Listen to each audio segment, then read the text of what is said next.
حمد اس میں کجی کمی تلاش کرنے سے نہ ملے، بالکل مکمل پرفیکٹ ہر لحاظ سے، کچھ غلط کریں تو پرفیکٹ اس میں حمد ہوتی۔ تو دیکھیں اس آیت میں بھی جو لفظ فاطر ہے وہ بالکل کھل کر واضح ہو جاتا ہے۔ اب اس کی جو ضد ہم نے کہا تھا اس کی طرف آنے سے پہلے اگر قرآن میں آپ اس طرح اس لفظ کو تلاش کریں، جتنے مقامات پر آتا ہے آپ دیکھیں، آپ کو بالکل واضح ہو جائے گا، بالکل واضح ہو جائے گا کہ فاطر کسے کہتے ہیں۔ تو اب آتے ہیں اس کی ضد کی طرف۔ اب جب قرآن میں اس لفظ کی ضد کو تلاش کیا جائے تو آپ کو کہاں ملتا ہے؟ دیکھیں ویسے تو کافی مقامات پہ یہ لفظ یعنی فرت آیا ہے، لیکن ہم اگر دیکھیں سورہ الانعام کی آیت نمبر 38، اس میں اللہ تعالیٰ کیا کہتے ہیں؟ اس میں اللہ تعالیٰ کہتے ہیں وَمَا مِن دَابَّةٍ فِي الْأَرْضِ وَلَا طَائِرٍ يَطِيرُ بِجَنَاحِهِ إِلَّا أُمَمٌ أَمْثَالُكُمْ مَا فَرَطْنَا فِي الْكِتَابِ مِنْ شَيْءٍ ثُمَّ إِلَىٰ رَبِّهِمْ يُحْشَرُونَ۔ ابھی دیکھیں اس میں اللہ تعالیٰ کیا کہتے ہیں؟ اس میں اللہ تعالیٰ کہتے ہیں وَمَا مِن دَابَّةٍ، وا اور ما نہیں، من سے داباتن، دابا، دابا لفظ جو ہے پہلے تو یہ سمجھ لیجیے اس کا واحد کیا ہے؟ اس کا واحد ہے داب، اور جمع کا صیغہ ہے دواب، اور جو دابا ہے وہ جنس پوری ایک مان جاتی ہے، پوری ایک جنس، یعنی مثال کے طور پر جیسے آپ کہتے ہیں جی سواری کے ذرائع، تو سواری کے ذرائع جتنے بھی ہیں وہ ہیں تو یعنی کہ اس طرح کی اور بھی مخلوقات ہیں، لیکن جن پر سواری کی جاتی ہے وہ مخلوقات، وہ ایک گروہ جو بن جائے گا، تو اس کو کیا کہا؟ یعنی کہ اس کے لیے وہ ایک جنس جو ہے وہ سامنے آ جائے گی۔ یعنی اگر آپ بکری کہیں گے تو بکری ایک جنس ہے۔ تو اسی طرح جو لفظ دابا ہے، دابا تو آپ کو پتا کسے کہتے ہیں؟ ہم یعنی کہ پہلے بھی بیان کر چکے ہوئے ہیں دابا داب سے، اور داب کسے کہتے ہیں؟ داب کہتے ہیں کہ مرحلہ با مرحلہ، سٹیپ بائی سٹیپ حرکت کرنا، آگے بڑھنا، یعنی کہ وہ مخلوقات جو لمحہ بلمحہ سٹیپ بائی سٹیپ آگے بڑھتی بڑھتی وجود میں آئی، نہ صرف وجود میں بلکہ اسی طرح حرکت کرتی ہیں، خواہ وہ تیر کر حرکت کرتی ہیں، رینگ کر حرکت کرتی ہیں، چل کر حرکت کرتی ہیں، یا پھر اڑ کر حرکت کرتی ہیں، ٹھیک ہے؟ تو وہ تمام کی تمام مخلوقات داباتن، تو وہی یعنی کہ مختلف جنسوں کے گروہ ہیں۔ تو وما من دابتن، اور نہیں ہے دابا سے، یعنی کہ جو مختلف جنسیں ایسی حرکت کرنے والی مخلوقات کی ہیں جو تیر کر، رینگ کر، چل کر، اڑ کر حرکت کرتی ہیں، فی الارض ارض میں، زمین میں، ولا اور نہ ہی طائرن، جو تیرنے والی ہیں، جو تیر رہی ہیں، کہاں تیر رہی ہیں؟ فضا میں تیر رہی ہیں، طائر فضا میں تیرنے والی، یتیرو تیر رہی ہیں، اڑ رہی ہیں فضا میں، بجناحی ہی اپنے پروں کے ساتھ، الا مگر امم امثالکم، وہ امم ہیں تمہاری ہی مثل، امتیں ہیں۔ امت کسے کہتے ہیں؟ امت سے کہتے ہیں جڑ کو، بنیاد کو، اور امت یعنی یا امت کسے کہتے ہیں؟ کہتے ہیں کہ ایک منظم ترین گروہ جس کو کوئی ذمہ داری دی جاتی ہے، جیسے مثال کے طور پر انسانوں میں سے کچھ، یہ جو بشر ہیں ان میں سے کچھ لوگوں کا ایک منظم ترین گروہ جو اس زمین کی دیکھ بھال کرے گا، وہ امت کہلائے گا۔ باقی ساری مخلوقات اس کی رعایا ہے، باقی انسان جو ہے اس کی رعایا ہے، ان کے یعنی نفع نقصان کے ذمہ دار وہ ہیں۔ اگر کوئی خرابی ہوگی، کسی کا نقصان ہوگا تو ان سے پوچھا جائے گا پہلے۔ جیسے آپ اپنا گھر کسی کے ہینڈ اوور کر کے جاتے ہیں، کسی کے ذمہ لگا کر جاتے ہیں، تو اگر آپ کے گھر میں چوری ہوگی، کوئی نقصان ہوگا، تو آپ کس سے پوچھیں گے؟ کیا چور سے جا کے پوچھیں گے یا اس سے پوچھیں گے جس کو آپ نے ذمہ داری دی تھی؟ یعنی ظاہر ہے اسی سے پوچھیں گے جس کو ذمہ داری دی تھی۔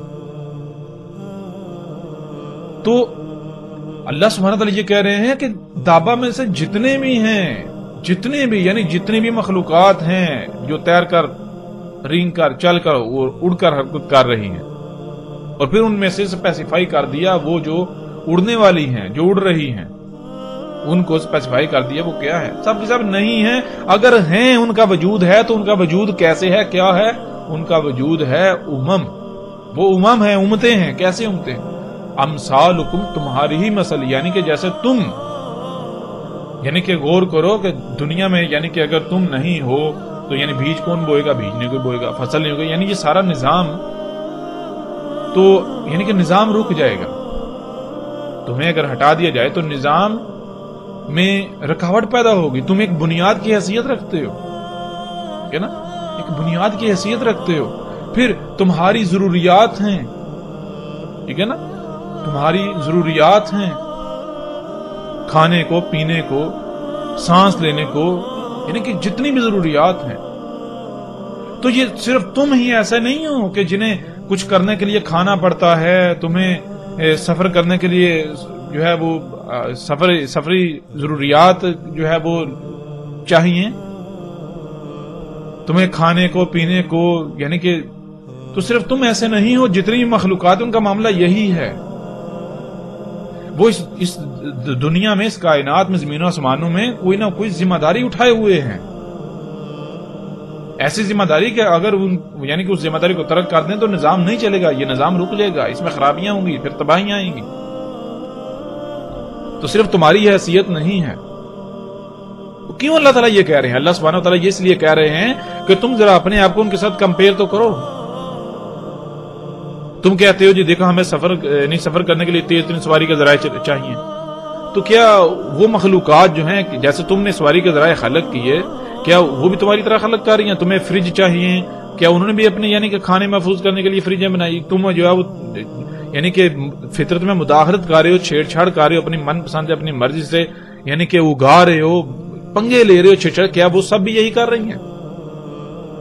یعنی کہ تم کہتے ہو جی ہماری ضروریات ہیں، اگر ہم اس طرح تیز رفتاری سے نہیں اگائیں گے، اس طرح نہیں اگائیں گے تو خوراک پوری نہیں ہوگی، یہ ہو جائے گا، وہ ہو جائے گا، سواری کے ذرائع تیز رفتار نہیں ہوں گے تو ہم جو ہے پیچھے رہ جائیں گے، ہمیں نقصانات کا سامنا کرنا پڑے گا، یہ ہے وہ ہے. جو کچھ بھی تم کر رہے ہو تو ذرا غور تو کرو. تم اگر یہ کر رہے ہو، تم کہتے ہو ہم ان سب کے بغیر زندہ نہیں رہ سکتے، ہم ان کے بغیر چل نہیں سکتے، سروائیو نہیں کر سکتے، تو صرف تمہاری ہی مثال یہ نہیں ہے. یہ ساری ضرورتیں صرف تمہاری ہی نہیں ہے کہ تمہیں کھانے کو مختلف اشیاء چاہیے، رزق چاہیے، پینے کو پانی چاہیے، یعنی کہ اسی طرح یعنی کہ جو کچھ بھی تمہاری ضروریات ہیں صرف تم نہیں ہو جو جنہیں ضروریات لاحق ہیں. جتنی بھی مخلوقات زمین میں ایسی ہیں، زمین و آسمانوں میں جتنی بھی ایسی ہیں جو حرکت کرنے والی ہیں، جو رینگ کر، تیر کر، چل کر یا اڑ کر حرکت کرتی ہیں، ان سب کا معاملہ یہی ہے. ان سب کو ضروریات لاحق ہیں، ان سب کو رزق چاہیے، ان سب کو جو ہے وہ طرح طرح کی ضروریات جو ہیں وہ لاحق ہیں، وہ بھی محتاج ہیں. لیکن غور کرو کیا وہ یہ سب کر رہی ہیں جو سب تم کر رہے ہو؟ غور تو کرو. نہیں نا. جب وہ زندہ رہ سکتی ہیں، وہ فریج کے بغیر زندہ رہ سکتی ہیں، وہ ان ساری چیزوں کے بغیر زندہ رہ سکتی ہیں، تو تم کیسے نہیں رہ سکتے؟ اور پھر عقل کے اندر غور کرو. تم نے پنگے لیے اور بڑے مار کے مارے، اس کے باوجود دیکھو اپنے آپ کو ان کے ساتھ کمپیئر کرو. کیا ان کو بیماریاں لاحق ہیں؟ تم نے اتنے جدید ہسپتال اور ادویات بنا لی، اس کے باوجود بیماریاں دن بدن بڑھتی جا رہی ہیں. انہیں بیماریاں کیوں نہیں لاحق؟ وہ جب کوئی مادہ جو ہے حاملہ جب بچہ پیدا کرتی ہے تو انہیں کسی ڈاکٹر کی، کسی ہاسپٹل کی، کسی چیز کی ضرورت پڑتی ہے. غور تو کرو. وہ تم کہتے ہو جو ہم نے بہت ترقی کر لی، اس کے باوجود تم دیکھو تمہارے حالات کیا ہیں.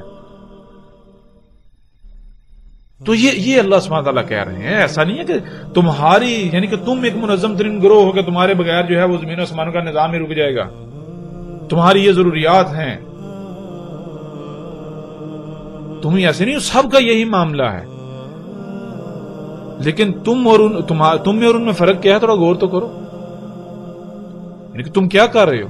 اگر زندہ رہنے کے لیے یہ سارا کچھ ضروری تھا، اگر سفر کے لیے یہ تیز ترین سواری کے ذرائع ضروری تھے، تو پھر تو ان مخلوقات کو بھی چاہیے تھے، انہیں بھی خلق کرنے چاہیے تھے. اگر ان کے بغیر زندہ نہیں رہا جا سکتا، اے سیوں کے بغیر، ٹی ویوں کے بغیر، اس ٹیکنالوجی کے بغیر، ان نجات کے بغیر زندہ نہیں رہ سکتا تھا، تو پھر وہ کیسے رہ رہی ہیں؟ پھر تو انہیں بھی زندہ نہیں رہنا چاہیے تھا، پھر تو ان کا وجود کالعدم ہو جانا چاہیے تھا. تو یہ اللہ سبحانہ وتعالیٰ کہتے ہیں ما فرطنا فی الکتاب من شیء. ما فرطنا، نہیں فرط کیا ہم نے فی الکتاب من شیء، کتاب میں کسی بھی شے سے. اور کتاب ہم جان چکے ہوئے ہیں گزشتہ انا علینا بیانہ ہو کہ جو شروع کے ساتھ ہیں ان میں کتاب کے اوپر بات تفصیل سے ہو چکی ہے. کتاب کیا کتاب تو یہ زمین و آسمان میں ہے. زمین و آسمانوں کو اللہ سبحانہ نے کہا زمین و آسمان جو کچھ ان کے درمیان ہے تمام کی تمام مخلوقات. کتاب کتب سے ہے. کتب کہتے ہیں علم کا کسی نہ کسی صورت میں موجود ہونا جہاں سے اسے حاصل کیا جا سکے.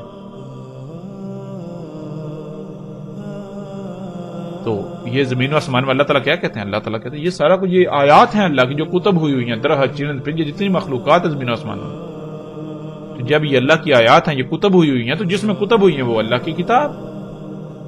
تو یہ اللہ تعالیٰ کہہ رہے ہیں ما فرطنا فی الکتاب من شیء نہیں فرض کیا ہم نے کتاب میں کسی بھی شے سے. یعنی مطلب یہ کہ اللہ سبحانہ تعالیٰ یہ کہہ رہے ہیں کہ ہم نے جو کچھ بھی خلق کیا وہ سب کا سب پرفیکٹ مکمل خلق کیا. اس میں کسی قسم کی کوئی کجی کوئی کوتاہی نہیں کی, کوئی نقص نہیں چھوڑا, کوئی خامی یا خرابی ہم نے نہیں اس میں کی نہیں چھوڑی. ہم نے ہر لحاظ سے مکمل پرفیکٹ خلق کیا. اور جب ہم نے تمہیں اور تمہیں بھی مکمل پرفیکٹ خلق کیا اور جب ہم نے تمہیں خلق کیا اس طرح باقی مخلوقات کو خلق کیا تو ان کی ضروریات کیا تھیں, ان کی ضروریات کا معیار, ان کی مقدار, ان کو کیسے فراہم کی جائیں گی یہ سب بھی ہم بھول نہیں گئے تھے. ہم نے یہ سب بھی خلق کیا. تمہاری سواری کے یعنی کہ تمہیں سواری کی جو ہے وہ حاجت ہے, اس کے لیے تمہیں سواری کے ذرائع چاہیے تو ہم نے وہ بھی خلق کیے. تمہیں کھانے کے لیے رزق چاہیے تو ہم نے طرح طرح کا رزق بھی خلق کیا. تمہیں سانس لینے کو آکسیجن چاہیے تو ہم نے آکسیجن بھی خلق کی. تمہیں پینے کو پانی چاہیے تو ہم نے پانی بھی خلق کیا. ہم نے سب کچھ ہر لحاظ سے مکمل اور پرفیکٹ خلق کیا. ہم نے کہیں بھی کوئی لاپرواہی نہیں کی, ہم کہیں بھول نہیں گئے تھے. یعنی کہ آج جو یہ تم اپنی ضروریات خود سے خلق کر رہے ہو تو تم تو یہ کہہ رہے ہو کہ ہم نے فرض کر دیے تھے. یعنی تمہارے اعمال یہ ثابت کر رہے ہیں, تمہارے اعمال تم اپنے اعمال سے یہ دعویٰ کر رہے ہو کہ اللہ نے فرض کر دیا. یعنی اللہ تو بھول گیا تھا, اللہ کو تو علم نہیں تھا ہمارے لیے سواری کے ذرائع تو اس طرح تیز رفتار ہونے چاہیے. اللہ کو تو علم ہی نہیں تھا, وہ تو بھول گیا. وہ یہ سواری کے ذرائع خلق کرنا بھول گیا تھا. اس نے تو وہ کجیوں والے کمیوں کوتاہیوں والے وہ خلق کر دیے, اس نے کوتاہی برتی. یہ اللہ تعالیٰ ہم نے فرض نہیں کیا کتاب میں. اب آپ غور کریں ذرا کہ قرآن میں لفظ فرض بھی آیا اور لفظ فاطر بھی آیا. فاطر کہاں آیا اور فرض کہاں آیا؟ غور کریں, بالکل واضح ہے. فاطر جب کچھ فاطر کیا جائے گا تو اس سے حمد ہی حمد ہوگی, اس میں حمد ہی حمد ہوگی. یعنی کہ ہر لحاظ سے مکمل پرفیکٹ. اور فرض کرنا یعنی کہ فرض کرنا یہ. اب غور کریں کہ اگر انسانوں نے سواری کے ذرائع تیز رفتار خلق کیے, فریجیں یہ جدید ایجادات یہ ٹیکنالوجی خلق کی, اللہ نے جو یعنی کہ جو سبزیاں پھل فروٹ یہ سب اگا رہا تھا اللہ نے جو یہ اگایا اس میں بھی پنگے لیے چھیڑ چھڑ کر کے ان کو بھی بہت تیز رفتار سے کئی گنا زیادہ جینیٹیکلی موڈیفائڈ طریقے سے اگایا جا رہا ہے. تو یہ کیا کہا جا رہا ہے؟ مثال کے طور پر آپ بہت چھوٹی سی سادہ سی مثال ہے. مثال کے طور پر ایک مستری ہے, وہ ایسا کرتا ہے دیوار بناتا ہے. آپ آتے ہیں یا مثال کے طور پر آپ مستری ہیں, آپ نے دیوار کھڑی کی اور ایک دوسرا آتا ہے وہ آ کے آپ کو پرے ہٹاتا ہے اور وہ آپ کی دیوار گرا کے دوبارہ سے تعمیر کرنا شروع کر دیتا ہے.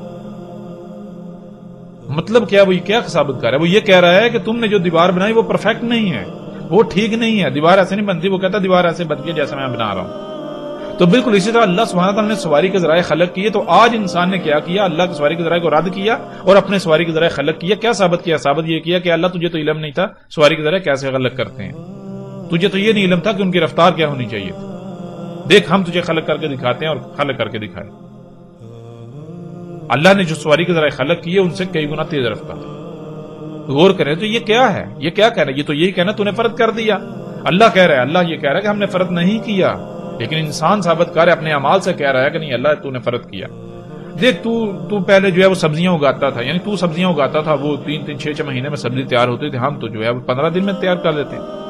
تو سبزیاں اگاتا تھا, ایک خاص موسم میں اگاتا تھا, ایک خاص خطے میں اگاتا تھا. ہم نے ایسے بیج تیار کیے جینیٹیکلی موڈیفائی طریقے سے کہ وہ پوری دنیا میں اگنے کی صلاحیت رکھتے ہیں, ہر موسم میں اگنے کی صلاحیت رکھتے ہیں.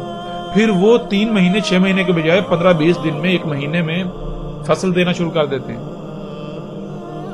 تو نے گندم اگائی, چاول اگائے, تو 1 ایکڑ سے 30-40 من جو ہے وہ گندم یا چاول جو ہے وہ پیدا ہوتے تھے. اور ہم نے تیرے مقابلے پر یعنی کہ یہ فصلیں خلق کی, چاول کی فصل اور یعنی کہ دان کی فصل اور گندم کی فصل, تو 1 ایکڑ سے تجھ سے 3-4 گنا زیادہ اگا رہے ہیں. اس طرح سبزیاں ہیں کم وقت میں, پھل فروٹ سب کچھ کم وقت میں اور بہت زیادہ مقدار میں. اس طرح ہر چیز مصنوعی آپ کے سامنے. یہ کیا کہا جا رہا ہے؟ یہ انسان نے کیا دعویٰ کیا؟ یہ انسان اپنے اعمال سے یہ دعویٰ کر رہا ہے. وہ یہ کہہ رہا ہے کہ اللہ تو نے فرض کر دیا, تجھے نہیں علم تھا ہماری سواری کے ذرائع کیا ہونے چاہیے, کیسے ہونے چاہیے, تجھے نہیں علم تھا, تو بھول گیا تھا, تجھے علم نہیں, تو نے کجی برتی, تو نے کوتاہی برتی. دیکھ یہ ہمارے لیے سواری کے ذرائع ایسے ہونے چاہیے. تو یہ نہیں پتا سبزیاں کیسے حل کرتے ہیں, فصلیں کیسے خلق کرتے ہیں. ٹھیک ہے. اس طرح ہمیں تو جو ہے وہ خوراک کو محفوظ کرنے کے لیے یہ طرح طرح کی ٹیکنالوجی چاہیے تھی, یہ مشینیں چاہیے تھی, ہمیں تو ان ساری چیزوں کی ضرورت ہے. تو نے یہ کہ ہمیں خلق کر دے دیا, یعنی کہ تو نے فرض کر دیا, یہ عملاً کہا جائے. تو یہ دیکھیں قرآن میں ان دونوں آیات سے بالکل واضح ہو جاتا ہے کہ فرض کسے کہتے ہیں اور فاطر کسے کہتے ہیں. فاطر جس میں جس سے ہو ہی حمد یعنی پرفیکٹ, اور فرد جس میں کجی کوتاہی کمی خامی یعنی دوبارہ خلق کرنا پڑے. بھئی یہ ٹھیک نہیں. دوبارہ کب خلق کیا جاتا ہے؟ اس لیے اس وقت خلق کیا جاتا ہے کہ جب پہلے جو خلق کیا وہ پرفیکٹ خلق نہیں ہوا. بھئی کوئی کمی رہ گئی تھی, کجی رہ گئی تھی, خرابی رہ گئی تھی, کچھ بھول گئے تھے, اس لیے ہم اب دوبارہ خلق کریں گے, وہ بھول چک ختم ہو جائے گی, وہ اب دوبارہ ٹھیک جو ہے خلق ہو جائے گی. حالانکہ انسان اتنا عقل کا اندر ہے, غور نہیں کرتا کہ اللہ سبحانہ و تعالیٰ نے جو خلق کیا اس میں رائے برابر بھی تبدیلی نہیں کی. اللہ سبحانہ نے جب گھوڑے, گدھے, خچر سواری کے ذرائع کے لیے خلق کیے, اونٹ خلق کیے, تو وہ آج تک وہی ہیں, اللہ نے تبدیل نہیں کیے. اب انسان کا معاملہ کیا ہے؟ اس نے غور کرے, اس نے سب سے پہلے جو گاڑی خلق کی اس کو رد کیا, نئی خلق کی, اس کو رد کیا پھر نئی خلق کی, اس کو رد کیا پھر نئی خلق کی, اس کو رد کیا پھر نئی خلق کی, اور یہ خود ثابت کر رہا ہے کہ میں نے فرض کیا, نہیں بنا رہا ہے, پھر اگلی نہیں بنا کے یہ ثابت کر رہا ہے پیچھے میں نے فرض کر دیا تھا. پرفیکٹ خلق نہیں ہوئی تھی, رفتار کم تھی, یہ نقائص تھے, اس میں یہ نہیں تھا, بیچ میں یہ صحیح نہیں تھا, فلاں چیز نہیں تھی. یعنی دین بدین خود یہ اس کے اپنے اعمال یہ دعویٰ کر رہے ہیں کہ انسان فرض کر رہا ہے, جو فرض کر رہا ہے اس کو تو حق یہ نہیں ہے کہ وہ پنگے لے, وہ چھیڑ چھڑ کرے, وہ نظام کیسے چلا سکتا ہے؟ وہ تو کائنات کا بیڑا غرق کرے گا, وہ زمین آسمانوں میں سب کچھ درہم برہم کر کے رکھ دے گا, اور کیا آج یہ سب کچھ نہیں ہو چکا آپ کی آنکھوں کے سامنے ہے. بہرحال غور کریں اس بات پر کہ جتنی مخلوقات ہیں, مثال کے طور پر آپ دیکھتے ہیں پرندے ہیں, تو غور کریں کیا پرندوں نے کوئی ملکیت بنائی, یہ درخت میرا ہے, وہ یعنی کہ یہ علاقہ میرا ہے, تم یہاں نہیں آ سکتے, یہ نہیں کر سکتے, وہ نہیں کر سکتے, پھر دیکھو یہاں سے تم نہیں کھا سکتے, یہ میرا رزق ہے. پھر خود سے رزق اپنا پروڈیوس کرنا شروع ہو جائے, پیدا کرنا شروع ہو جائے. کوئی پرندہ ایسا نظر آتا ہے جو اپنا رزق خود پروڈیوس کر رہا ہے, خلق کر رہا ہے؟ کوئی آپ کو ایسا نظر آتا ہے؟ کیا ان کے جب بچے ہوتے ہیں کیا ان کو ڈلیوری کریے, کیا ڈاکٹروں کی ہسپتالوں کی ضرورت پڑتی ہے؟ کیا ایسا ہے؟ کیا ان کو فریجیں, کیا فریجوں کے بغیر, یعنی کہ کیا انہوں نے فریجیں بنائی کہ ہم اپنی خوراک کو سٹور کر لیں؟ کیا وہ جس طرح انسان منصوبہ بندیاں کر رہے ہیں, کیا وہ منصوبہ بندیاں کر رہے ہیں؟ ان کی کوئی ایسی منصوبہ بندیاں ہیں؟ غور کریں پرندوں کو, یہ نہیں یعنی کہ پرندے صبح نکلتے ہیں, شام کو کھا کر واپس آتے ہیں, تو ان کو یعنی کہ وہ اپنے ساتھ کچھ نہیں لے کر آتے کہ چلو جی رات کو بھی کھائیں گے, نہیں. 100% فطرت پر توکل کر رہے ہیں. پرندوں کو یہ نہیں پتا کہ صبح اٹھیں گے تو کھانے کو ملے گا یا نہیں ملے گا, لیکن انہیں کوئی فکر نہیں ہے بالکل, اور بھوکے نہیں سوتے. کوئی پرندہ آپ کو بھوک سے مرتا ہوا نظر نہیں آئے گا. کہاں؟ جہاں یعنی کہ فطرت کے قریب ترین ایریا ہے, جنگلوں وغیرہ میں, ایسے علاقوں میں جہاں انسان کی مداخلت نہیں ہے یا کم سے کم ہے. تو آپ دیکھیں, آپ کو ان میں بیماریاں نظر نہیں آئیں گی, خرابیاں نقائص نظر نہیں آئیں گی. کہاں نظر نہیں آئیں گے؟ وہی جو فطرت کی جگہ ہیں, وہاں جو جانور چرند پرند وہ مخلوقات موجود ہیں, وہاں جو دابا موجود ہیں. لیکن اس کے برعکس دیکھیں, انسان بڑی بڑی لمبی لمبی منصوبہ بندیاں کرنے والا, اپنی زندگی کی ایک لمحہ گارنٹی نہیں ہے, ایک منٹ کی گارنٹی نہیں. ہو سکتا ہے اگلے لمحے جو ہے وہ اس کا اینڈ ہو جائے, اس کی موت واقع ہو جائے, لیکن اپنی جو منصوبہ بندیاں کر رہے ہیں, گھر بناتا ہے, مثال کے طور پر انسان گھر بناتا ہے, کیسا بناتا ہے؟ اپنی زندگی کا پتہ ہی نہیں, کوئی گارنٹی نہیں ہے, لیکن گھر ایسا بناتا ہے کہ یہی چاہتا ہے کہ کبھی نہ گرے, اس گھر کو کوئی فرق ہی نہ پڑے. اپنی زندگی کا کوئی گارنٹی نہیں ہے. اسی طرح مال کو ایسے جوڑتا ہے کہ میں اپنی آئندہ نسلوں تک کے لیے سوچتا ہے، لمبی لمبی منصوبہ بندیاں کرتا ہے. لیکن اس کے باوجود دیکھیں، اتنی بڑی بڑی لمبی چوڑی منصوبہ بندیاں کرنے کے باوجود، رزق سٹور کرنے کے باوجود، بینکوں میں اپنے کھاتوں میں مال جمع کرنے کے باوجود بھوکا مارا ذلیل ہو رہا ہے. جدید ترین ہسپتال اور ادویات بنانے کے باوجود دن بدن بیماریاں بڑھتی جا رہی ہیں. جدید ترین سواری کا ذرائع خلق کرنے کے باوجود بھی حالت کیا ہے آپ کے سامنے ہے. اپنی طرف سے جنہیں اپنے آپ کو محفوظ کرنے کے لیے، آفات سے بچانے کے لیے بڑی بڑی منصوبہ بندیاں کرتا ہے، اس کے باوجود زلزلے، سیلاب، طوفان آ رہے ہیں، بیڑا غرق ہو رہا ہے، اس کا طرح طرح کی تباہیوں کا اس کو سامنا کرنا پڑ رہا ہے. ایک زلزلہ آتا ہے، غور کریں کتنے پرندے اس میں اس کا شکار ہوتے ہیں. ایک طوفان آتا ہے، کتنے پرندے شکار ہوتے ہیں، غور تو کریں. سب سے زیادہ نقصان اسی انسان کا ہوتا ہے. اور اگر جانوروں کا نقصان ہوتا بھی ہے تو کیوں ہوتا ہے؟ وہ اس کی وجہ سے ہوتا ہے، انسان کی وجہ سے ہوتا ہے، وہ ان کی وجہ سے نہیں ہوتا. یہ ذمہ دار ہوتا ہے، انسان ذمہ دار ہے، انسان کے کرتوت، انسان کے عمل. مثال کے طور پر آپ اگر اپنے ہی گھر کو آگ لگائیں گے اور کوئی دوسرا آپ کے گھر میں موجود ہے، گھر کے دروازے بند ہیں، تو ظاہر ہے وہ بھی جلے گا، لیکن اس میں اس کا قصور تو نہیں ہے. کیوں؟ اس کو تو آپ نے، یعنی کہ وہ تو کیا تھا، گھر کے اندر موجود ہے، وہ کیا کر سکتا ہے؟ گھر آپ کا، آپ نے گھر بند کیا ہے، اس کو یعنی کہ وہ تو آپ کی قید میں ہے. آپ نے گھر کو آگ لگائی تو آپ تو جلیں گے ساتھ وہ بھی جلے گا، لیکن ذمہ دار کون؟ ذمہ دار وہ نہیں، ذمہ دار آپ ہیں. تو یہ ہے، ذرا غور کریں کہ جنگلوں میں جانور ہیں، یعنی کہ اگر آپ افریقہ کے جنگلات میں چلے جائیں تو وہاں دیکھیں کہ کتنے جانور ایسے ہیں، یعنی کہ کتنی مادائیں ایسی ہیں جانوروں کی جو ڈلیوری کے وقت ان کی ڈیتھ ہوئی، آپ کو کوئی ایک بھی نہیں ملے گا. اور پھر ڈلیوری کے لیے، یعنی بچہ پیدا کرنے کے لیے کسی دوسرے کی ضرورت نہیں، کوئی دائی کی، کسی ڈاکٹر کی، کسی ہسپتال کی ضرورت نہیں ہے. جنگلوں میں کتنے آپ کو جانور کے ہسپتال نظر آئیں گے؟ جنگلوں میں آپ کو کتنی فریجیں نظر آئیں گی، کتنے اے سی نظر آئیں گے. سواری کے لیے، ان کو سفر کرنے کے لیے آپ کو، یعنی کہ ان کے پاس کیسی آپ کو کوئی ایسا سواری کے ذرائع جو آپ نے خلق کیے نظر آئیں گے آپ کو؟ نہیں. اس کے باوجود آپ غور کریں کہ کچھ چڑیاں ایسی ہیں جو پوری دنیا کا ایک سال میں چکر کاٹتی ہیں. کیسے کاٹتی ہیں؟ وہ ایک خاص قسم کا پھل کھاتی ہیں، ایک خاص قسم کا پھل جو پوری دنیا میں اگتا ہے لیکن ایک خاص موسم میں. تو مثال کے طور پر آپ جس خطے میں، اس خطے میں جب وہ موسم آتا ہے، وہ پھل پیدا ہوتا ہے، وہ چڑیاں آتی ہیں، اس دوران کھاتی ہیں، آگے جاتی ہیں. اس طرح یعنی کہ جیسے وہ سورج آگے بڑھتا ہے یا زمین یعنی چکر کاٹتی ہے، تو پوری دنیا میں یعنی کہ جہاں آج گرمی ہے، بعد میں سردی آئے گی، اس طرح یہ موسم چینج ہوتا ہے، سرکل. جیسے آپ آگ لے کر یا گرمی لے کر چل رہے ہیں، تو جہاں جہاں گرمی ہوتی ہے وہاں وہ پھل جو ہے پروڈیوس ہوتا ہے، تو پیچھے پیچھے وہ چڑیاں جو ہیں، وہ چڑیوں کا گروہ وہ آتے جاتے ہیں، وہ کھاتے جاتے ہیں، آگے بڑھتے جاتے ہیں، کھاتے جاتے ہیں، آگے بڑھتے جاتے ہیں، اس طرح پورے سال میں. تو اسی طرح وہ پوری دنیا کا نہ صرف چکر کاٹتی ہیں بلکہ وہ رزق بھی ان کا اسی طرح. اس طرح آپ کو پرندوں کی کئی مثالیں ملیں گی، کئی مثالیں ملیں گی. بھوک ہی نہیں رہا، کوئی پرندہ بھوکا نہیں مار رہا جو فطرت پر انحصار کر رہا ہے. اگر بھوکے مارے ہیں تو یہ انسان کی وجہ سے، جو انسان نے بیڑا غرق کر دیا، ان کی دنیا بھی تباہ کر دی. تو یہ بہرحال لفظ فاتر اور فرد، ان دونوں الفاظ کی بہت کھل کر جو ہے واضح جو ہے وضاحت ہو گئی. اب ہم بڑھتے ہیں آگے. فطرت کسے کہتے ہیں؟ فطرت دو الفاظ کا مجموعہ بنتا ہے، ایک فاتر، فاتر کو آپ نے سمجھ لیا، اور آگے ہے تے. تو تے یعنی کیوں استعمال ہوتا ہے؟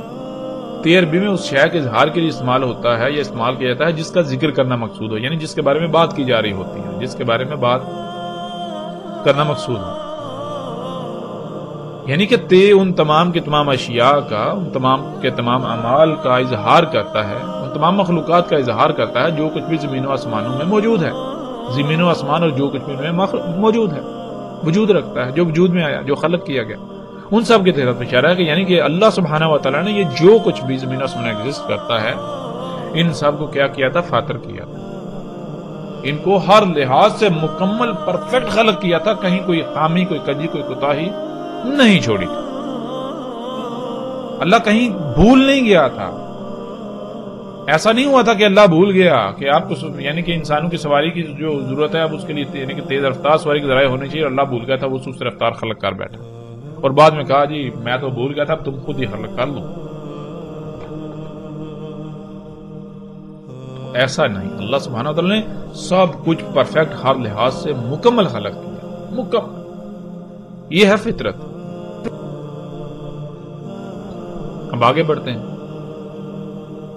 سورہ روم کی آیت نمبر 30 میں اللہ سبحانہ وتعالی کیا کہتے ہیں؟ سورہ روم کی آیت نمبر 30 میں اللہ سبحانہ وتعالی کہتے ہیں فاقم وجہک للدین حنیفا. فاقم, فا پس. عربی کا اصول ہے جب بھی حرف فا استعمال ہوگا تو فا کہتے ہیں پس, یعنی کہ کوئی گنجائش یا آپشن ختم کر دیے جاتے ہیں. جو کہا جا رہا ہے وہ کرنا ہی کرنا ہے, خواہ کچھ بھی ہو جائے, دنیا ادھر کی ادھر ہو جائے, کچھ بھی ہو جائے, جو کہا جا رہا ہے فا کے ساتھ وہ کرنا ہی کرنا ہے.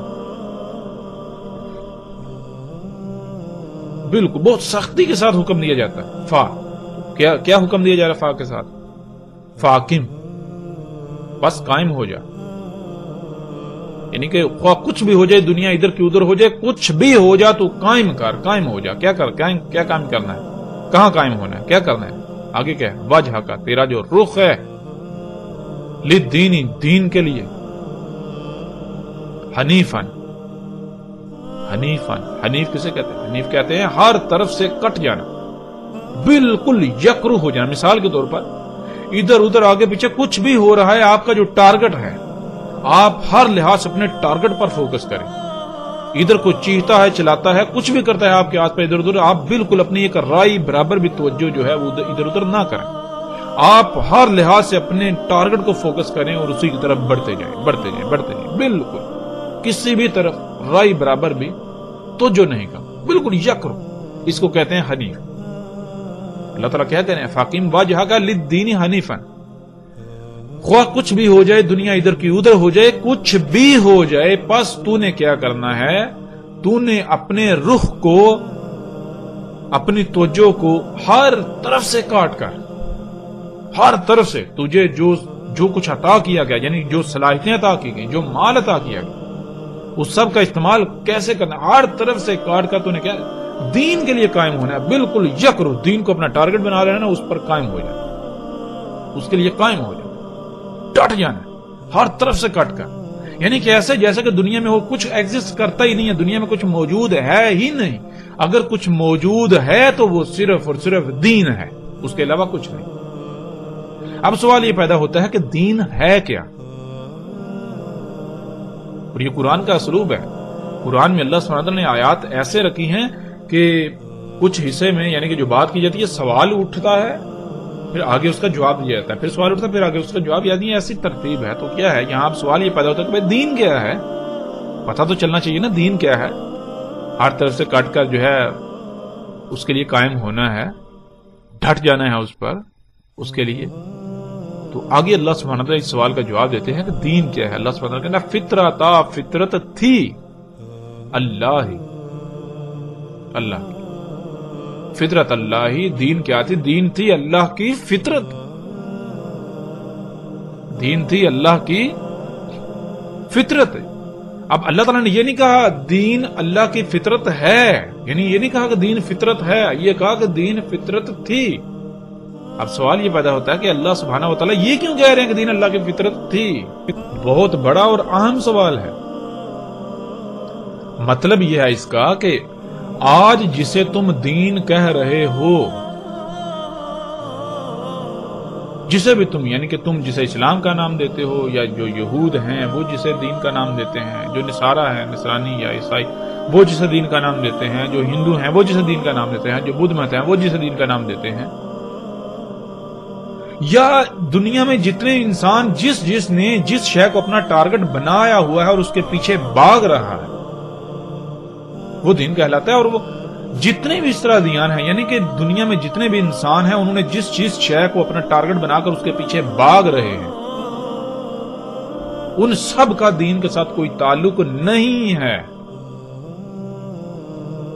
دین تھا فطرت. کون سی فطرت؟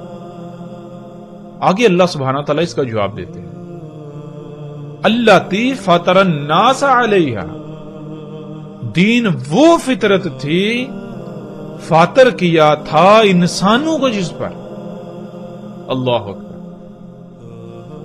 اب ذرا غور کریں کہ انسانوں کو جب وجود میں لایا گیا یعنی کہ سب سے پہلے یہ غور کریں کہ جب انسانوں کا وجود نہیں تھا، انسانوں کو دنیا میں لانے سے پہلے تمام مخلوقات کس حالت میں تھی، کیسے خلق ہوئی، کیسے خلق ہو رہی تھی، ذرا غور تو کریں۔ انسانوں کو دنیا میں لانے سے پہلے جب انسانوں کو دنیا میں لایا گیا تو اس وقت دنیا کس سٹیج پر تھی، کن حالات میں تھی، تمام مخلوقات کیسی تھیں، کیا ان میں جیسے آج عیب ہیں، آج خرابیاں ہیں، نقائص ہیں، سب کچھ ہے، کیا اس وقت یہ تھا؟ یہ کیا جو آج جو موجود ہے، جو سواری کا ذرائع، جو انسان کہتا ہے یہ میری ضروریات ہے، یہ ہے، یہ ہے، یہ سارا کچھ اس وقت موجود تھا؟ غور تو کریں۔ یعنی اللہ سبحانہ وتعالیٰ کہہ رہے ہیں دین وہ فطرت تھی جس پر انسانوں کو فاطر کیا گیا، جب انسانوں کو یعنی جس پر انسانوں کو وجود دیا گیا، انسانوں کو جب لایا گیا تو جو کچھ اس وقت موجود تھا، جیسا موجود تھا وہ ہے فطرت، وہ تھی فطرت۔ اس وقت غور کریں، اس وقت سواری کے ذرائع کیا تھے، اس کے لیے کھانے کو کیا تھا، پینے کو اس وقت کیا تھا؟ کیا پینے کو آج کی طرح کے مشروبات تھے؟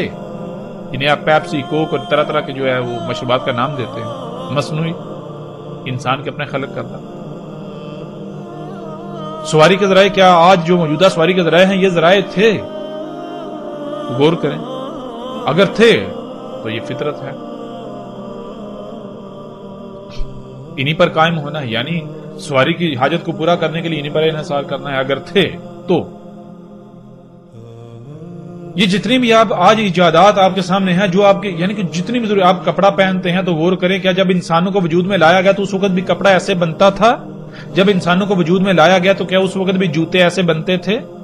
جب انسانوں کو وجود دیا گیا، وجود میں لایا گیا تو کیا اس وقت بھی اس کی خوراک ایسے ہی پروڈیوس ہوتی تھی، خلق ہوتی تھی؟ فصلیں ایسے ہی خلق ہوتی تھی؟ نباتات ایسے ہی اگائی جاتی تھی؟ بارشیں ایسے ہی برستی تھی؟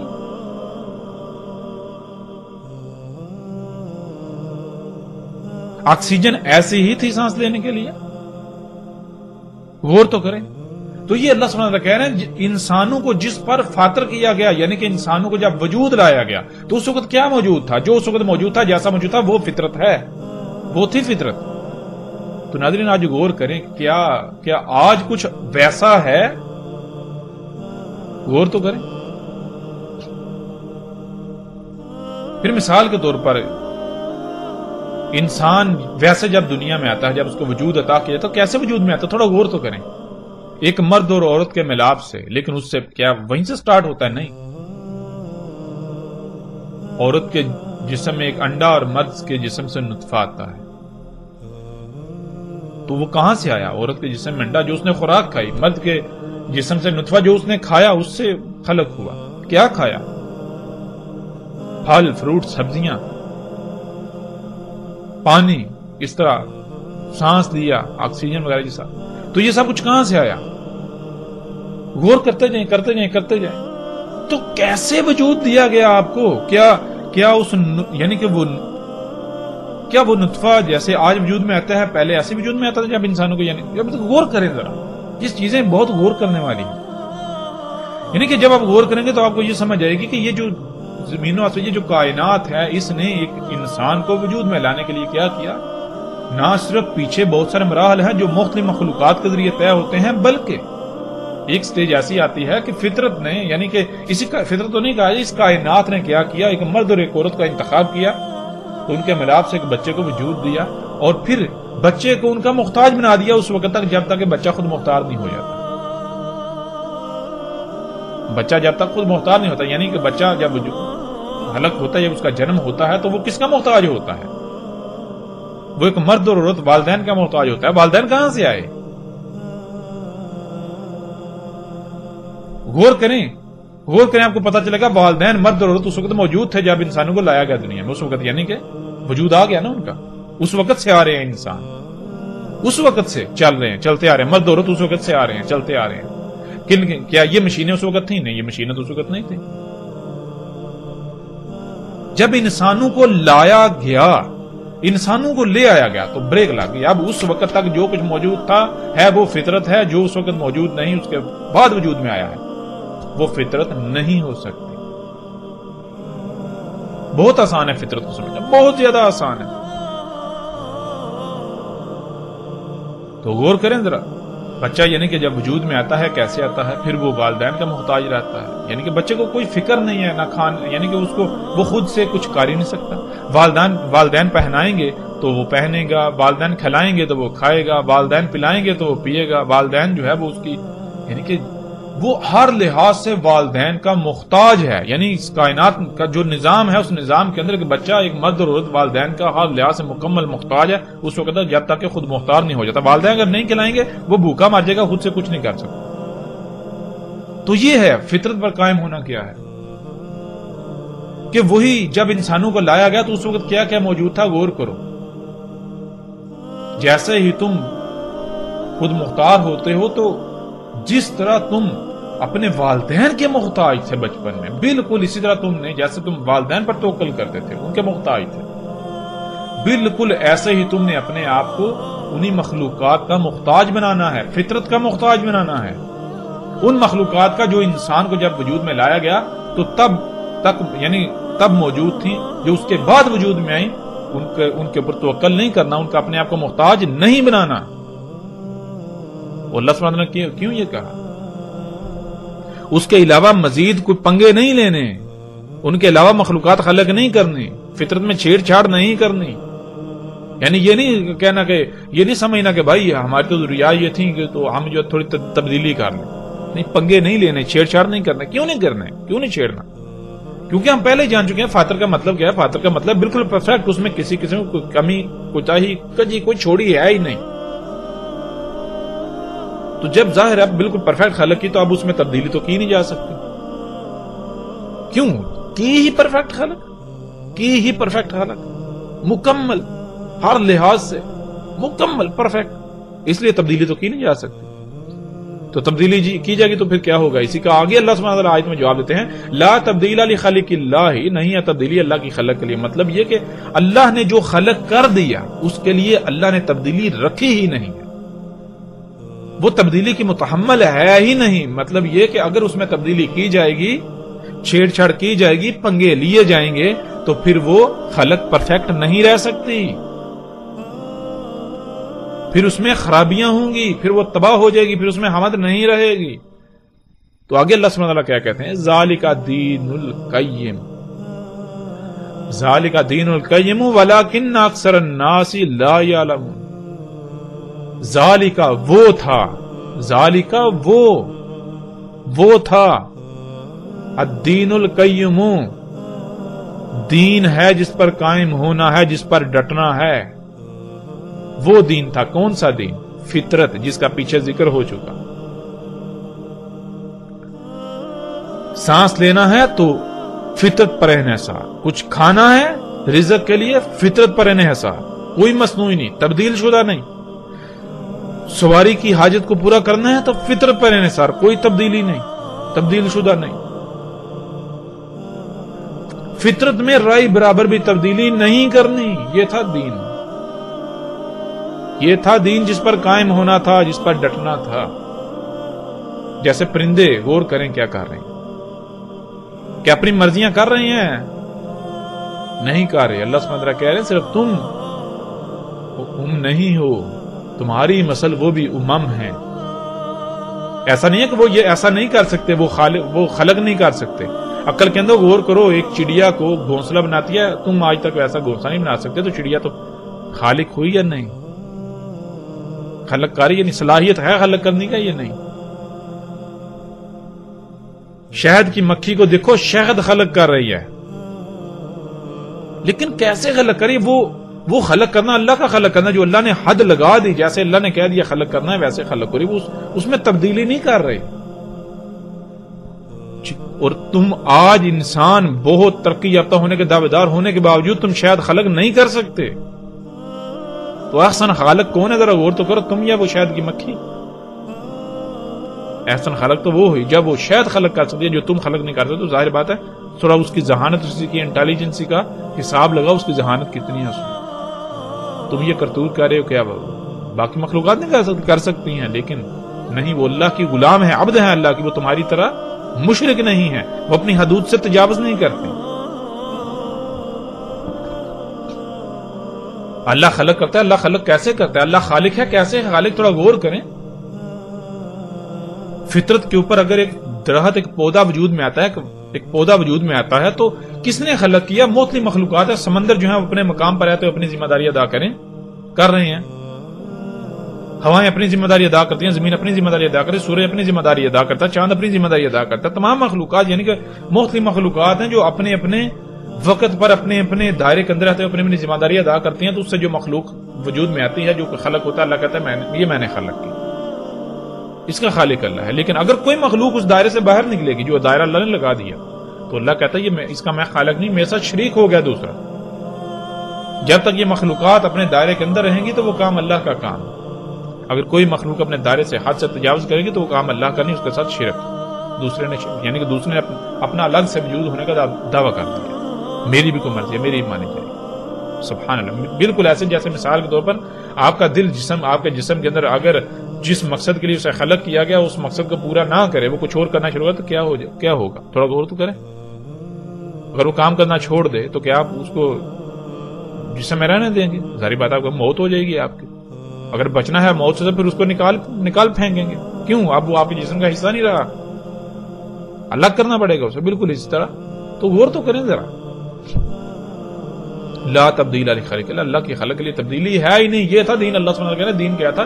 فطرت پر قائم ہونا, فطرت میں چھیڑ چھاڑ نہیں کرنی, پنگے نہیں لینے تھے. دنیا میں بھیجے گا تھا, کرنا کیا تھا؟ موجیں کرنی تھی, کھانا پینا عیاشی کرنی, تو کرنا کیا تھا؟ لیکن یہاں آپ غور کریں دین کیا ہے. آگے اللہ سبحانہ وتعالی کیا کہتے ہیں؟ وَلَٰكِنَّ أَكْثَرَ النَّاسِ لَا يَعْلَمُونَ. اور لیکن انسانوں کی اکثریت ہے کہ انہیں اس کا علم ہی نہیں ہے. کیوں نہیں علم؟ اللہ تعالیٰ لا یعلمون. یعلم ایک ہوتا ہے عالم, ایک ہوتا ہے تعلم, ایک ہوتا ہے یعلم.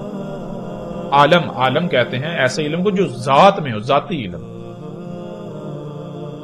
اور یعلم کہتے ہیں ایسا علم جو خود سے غور و فکر کر کے تغذو کر کے حاصل کیا گیا اپنی کوشش سے.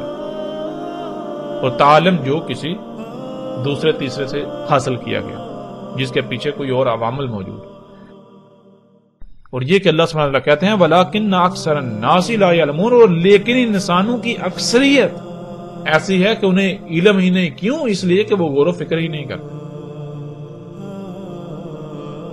اللہ. تو بہرحال یہ تھی فطرت, اور فطرت پر قائم ہونا ہی دین. اور اب آپ غور و فکر کریں کہ اور اپنے گریبان میں جھانکیں کہ آپ کیا کر رہے ہیں, کیا فطرت پر قائم ہیں. پھر یہ دین, اس کو اسلام کیوں کہا گیا؟ اس دین کو اسلام کیوں کہا گیا؟ اسلام کہتے ہیں اسلام سلم سے, سلم تو کہتے ہیں سلامت ہونا, یعنی کسی قسم کا کوئی نقصان نہ ہونا, خرابی کا سامنا نہ کرنا پڑا. دین اسلام مطلب یہ کہ جس سے تمام کی تمام, جس پر قائم ہونے سے تمام کی تمام مخلوقات پرفیکٹ رہیں گی, ان کو کسی قسم کی کسی خرابی, کمی, کجی, کوتاہی کا, نقص کا سامنا نہیں کرنا پڑے گا. یہ ہے اسلام. اب غور کریں, اگر آپ فطرت پر قائم ہوتے ہیں, فطرت میں کوئی تبدیلی نہیں کی جاتی, رد و بدل نہیں کیا جاتا, تو آٹومیٹکلی تمام کی تمام مخلوقات سلامت رہیں گی. لیکن اگر فطرت پر قائم ہونے کے بجائے کسی اور شے کو دین بنا لیا جاتا ہے, کسی اور شے کو اپنا ٹارگٹ بنا لیا جاتا ہے, تو پھر کیا ہوگا؟ نتیجہ آپ کے سامنے. آج پوری دنیا کے حالات آپ دیکھ سکتے ہیں. سمندری مخلوقات کے ساتھ کیا ہو رہا ہے, فضاؤں کے ساتھ کیا ہو رہا ہے, پرندوں کے ساتھ کیا ہو رہا ہے, چرند پرند, یہ تمام مخلوقات کے ساتھ کیا ہو رہا ہے, زلزلے, طوفان, تباہیاں, کیا کچھ ہو رہا ہے آپ کی آنکھوں کے سامنے ہے. تو جسے آج آپ اسلام کا نام دے رہے ہیں, اگر وہ واقعی اسلام ہوتا تو تمام مخلوقات سلامت ہوتے ہیں, انسان بھی سلامت رہتے. لیکن نہ تو انسان سلامت ہے, طرح طرح کی بیماریوں میں, سیدھی تباہیوں میں دھنسے ہوئے ہیں. بھائی اسلام کے لیے شرط یہ ہے کہ پہلی بات کیا ہے؟ دین القیم ہے وہ,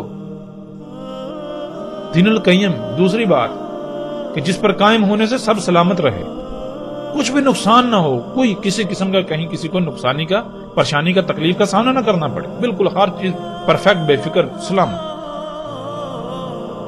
تو آج غور کریں اپنے گریبان میں جا کے, جسے آپ اسلام کا نام دے رہے ہیں, یا جو لوگ آپ کو اسلام کے نام پر گمراہ کر رہے ہیں, دیکھیں اگر تو اس پر قائم ہونے سے, اس پر ڈٹنے سے, اور اس پر قائم اس پر کیا ہونا, پھر بھی بہرحال اس پر قائم ہونے سے, اس پر ڈٹنے سے, اس کو اپنانے سے کیا تمام مخلوقات یا آپ خود سلامت ہوتے ہیں؟ بیماریوں سے, مصیبتوں سے, تکلیفوں سے, تباہیوں سے, زلزلوں سے, طوفانوں سے, ان ساری جو جن یعنی کہ رزق کی قلت سے, لڑائی جھگڑوں سے, قتل و غارت سے, ان تمام مصیبتوں تکلیفوں سے کیا محفوظ ہوتے ہیں؟ اگر تو محفوظ ہوتے ہیں، محفوظ ہیں تو الحمدللہ، اور اگر آپ محفوظ نہیں ہیں تو پھر وہ اسلام کیسے ہو سکتا ہے؟ وہ اسلام نہیں ہو سکتا، کبھی بھی نہیں ہو سکتا۔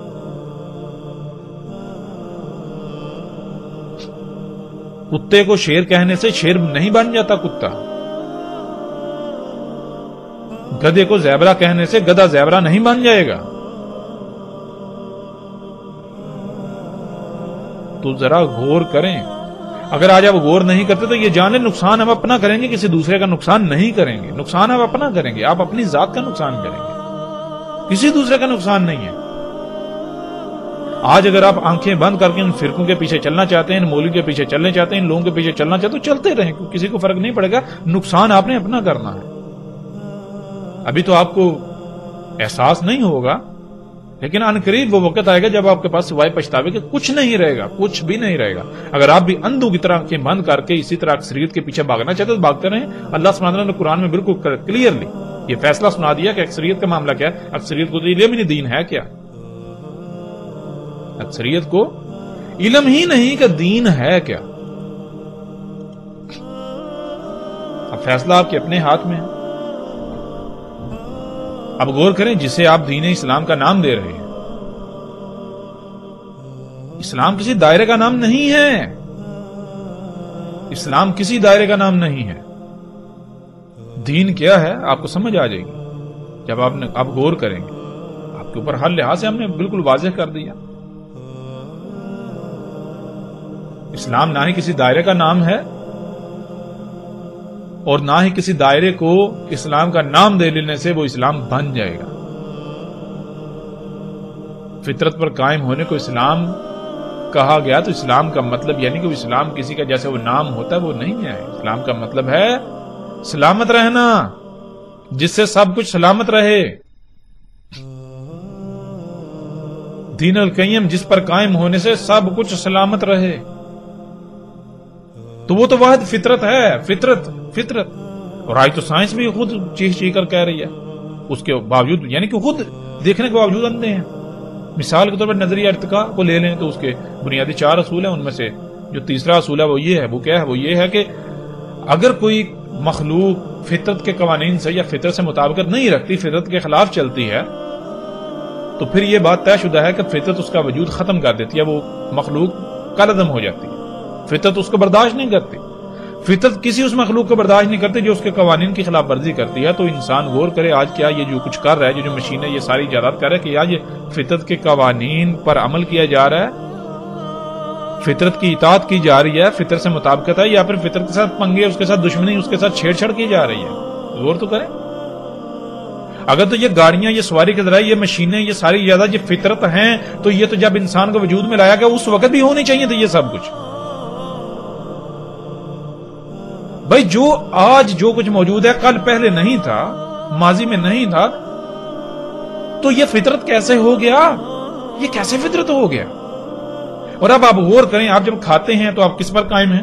کھانے کے لیے کس پر توکل کرتے ہیں؟ پیتے ہیں کس پر توکل کرتے ہیں؟ کیا اختیار کرتے ہیں؟ کس پر انحصار کرتے ہیں؟ سواری کی حاجت پیش آتی ہے تو کس پر انحصار کرتے ہیں؟ کپڑا جو پہننا ہوتا ہے کس پر انحصار کرتے ہیں؟ جوتے پہنے ہوتے ہیں کس پر انحصار کرتے ہیں؟ کوئی بھی کام کرنا ہے کس پر انحصار کرتے ہیں؟ کھیتی باڑی کرتے ہیں کس پر انحصار کرتے ہیں؟ فصلیں اگاتے ہیں، نباتات اگاتے ہیں کس پر انحصار کرتے ہیں؟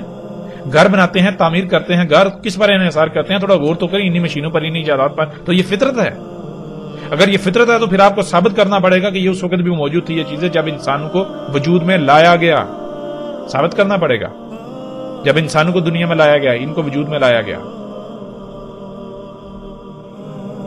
تو وہ تو بہت دور کی بات ہے، ابھی 500 سال پیچھے چلے جائیں ان ساری چیزوں کا وجود ہی نہیں تھا۔ وہ تو بات کی بات ہے۔ مثال کے طور پر ابھی آپ نے کیا، آپ نے دیکھیں آپ کے سامنے کون سا کمپیوٹر پڑا ہوا ہے، آپ اپنی آنکھیں کھولیں، 50 سال پہلے اس کمپیوٹر کا وجود نہیں تھا، اس کمپیوٹر کا۔